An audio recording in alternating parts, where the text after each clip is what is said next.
പക്ഷെ ആരാധകർ ഒരിക്കലും വിടില്ല. ഉദാഹരണം ഒരു ആരാധകൻ ഇങ്ങനെ കാത്തു നിൽക്കുകയാണ് മാണി സാറിനോട് സംസാരിക്കാൻ വേണ്ടി. വരട്ടെ. 70-കൾ മുതൽ ഇന്ന് വരെയുള്ള ദേശീയ നേതാക്കളെ ചരിത്രം പരിശോധിച്ചാൽ അവരോടൊപ്പം തോളൊരുമി നിൽക്കുവാനുള്ള ശേഷിയും കഠിനാധ്വാനവും പ്രസൻസ് ഓഫ് മൈൻഡുമുള്ള ആളാണ് അങ്ങ്. 70-കളിൽ ദേശീയ രാഷ്ട്രീയത്തിലേക്ക് വരാനുണ്ടായിരുന്ന ഒരു അവസരം അത് മുതലാക്കി ബംഗാള കോൺഗ്രസ് നേതാവായിരുന്ന പ്രണബ് മുഖർജി ഇന്ന് ഇന്ത്യൻ പ്രസിഡൻറ്റിൻ്റെ പദവിയിൽ എത്തിയിരിക്കുന്നു. അങ്ങയും ആ അവസരം ഉപയോഗിച്ചിരുന്നെങ്കിൽ ഒരുപക്ഷെ അങ്ങയും ഇതുപോലെയുള്ള സ്ഥാനങ്ങൾ തേടി വരുമായിരുന്നില്ലേ? സ്പഷ്ടമായൊരു ചോദ്യം. അത് വ്യക്തിപരമായ കാര്യമാണ്. ഞാൻ അങ്ങനെ ചെയ്തിരുന്നുവെങ്കിൽ വ്യക്തിപരമായി കൂടുതൽ നേട്ടങ്ങൾ ഉണ്ടാകുമായിരുന്നു, കൂടുതൽ സ്ഥാനങ്ങളിലേക്ക് വരുമായിരുന്നു എന്നുള്ളത്. വ്യക്തിപരമായ നേട്ടം മാത്രമല്ലല്ലോ പ്രധാനപ്പെട്ട ഒരു കാര്യം, നമ്മുടെ സംഭാവനകളല്ലേ ഏറ്റവും പ്രധാനപ്പെട്ട കാര്യം. മാണി സാർ പറഞ്ഞ മാണി സാർ എന്നുള്ള വ്യക്തിക്ക് നമുക്കെന്ത് കിട്ടി എന്നുള്ളതല്ല, നമുക്കെന്ത് കൊടുക്കാൻ കഴിഞ്ഞു, നമ്മുടെ സംഭാവനകളാണ് വലുത്.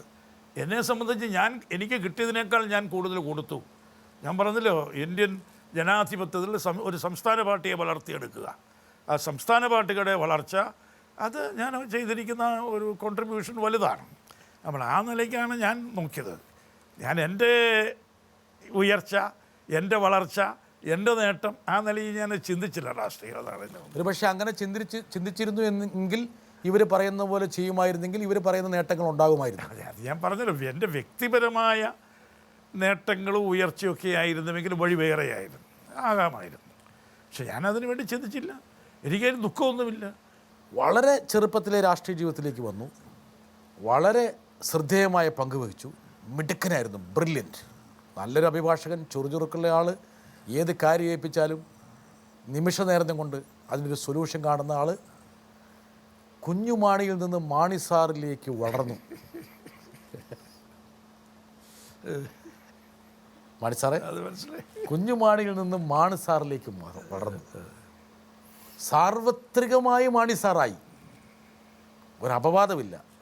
പ്രതിപക്ഷ ഭരണപക്ഷ സമൂഹത്തിൻ്റെ ഏത് മതതലങ്ങളെ വെച്ച് നോക്കിയാലും മാണി സാർ തന്നെ.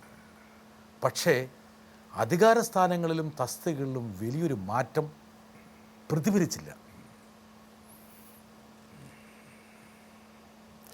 അത് ഞാൻ പറഞ്ഞത്, അങ്ങനെ ഒരു മാറ്റം ഞാൻ ആഗ്രഹിക്കുന്നില്ല. ഇപ്പം നമ്മുടെ രാഷ്ട്രീയം എന്ന് പറയുന്നത് ജനസേവനമാണ്.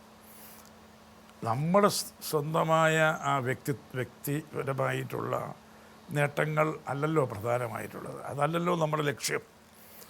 അപ്പോൾ എന്നെ സംബന്ധിച്ചിടത്തോളം ഒരു ദുഃഖത്തിൻ്റെ ഒരു കാര്യവുമില്ല. എനിക്ക് ആ ദുഃഖത്തിൻ്റെ ഒരു കാര്യമില്ല, എനിക്ക് പൂർണ്ണമായി സംതൃപ്തിയാണ്.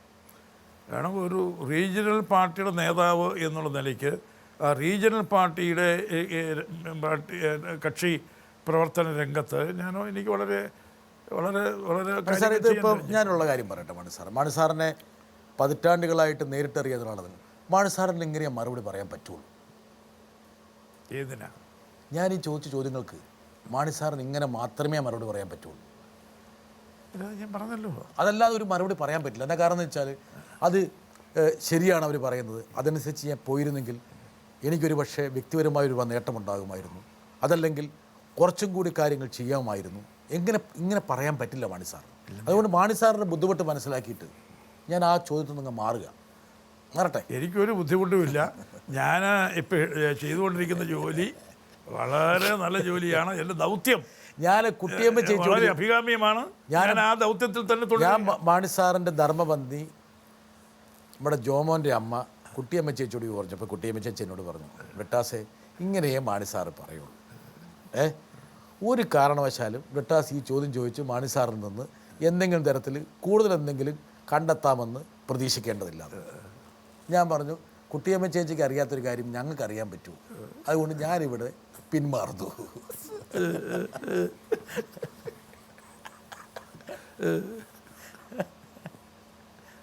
എന്താണ് കറക്റ്റല്ലേ?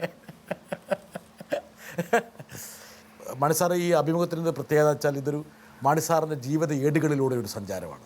PT ചാക്കോയ്ക്കെതിരെയുള്ള ആരോപണം, കേരള കോൺഗ്രസിൻ്റെ രൂപീകരണം, മാണി സാറ് കോൺഗ്രസിൽ നിന്ന് കേരള കോൺഗ്രസിലേക്ക് വരുന്നു. ഇപ്പോൾ അത് മനസ്സിലൊരു ഫ്ലാഷ് ബാക്കായിട്ട് ഒന്ന് ഇട്ട് നോക്കുമ്പോൾ മാണി സാറിന് ഇതൊക്കെ ഒരു അനിവാര്യതയായിരുന്നു. അതെയോ ഇതിലെവിടെയെങ്കിലും ഒരു പക്ഷേ ആരുടെയെങ്കിലും ഇടപെടലുണ്ടായിരുന്നെങ്കിൽ ഈ രാഷ്ട്രീയ സംഭവവാസങ്ങൾ വേണേ മാറുമായിരുന്നു. അത് മാറേണ്ട ഒരു കാര്യമില്ലല്ലോ, മാറാത്തൊരു ദുഃഖമില്ല, മാറേണ്ട ഒരു കാര്യമില്ലായിരുന്നു. നമ്മൾ വന്നു ഒരു സംസ്ഥാന പാർട്ടിക്ക് ജന്മം കൊടുത്തു, സംസ്ഥാന രാഷ്ട്രീയമായി നമ്മൾ മുന്നോട്ട് പോയി, ഇത്രയേ ഉള്ളൂ, അതിൻ്റെ കാര്യമുള്ളൂ.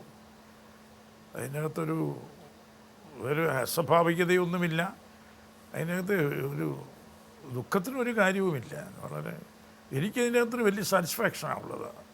ജോബ് സാറ്റിസ്ഫാക്ഷൻ എന്ന് പറയുന്നത് വളരെ വലിയ സാറ്റിസ്ഫാക്ഷൻ. സംതൃപ്തിയുണ്ട്.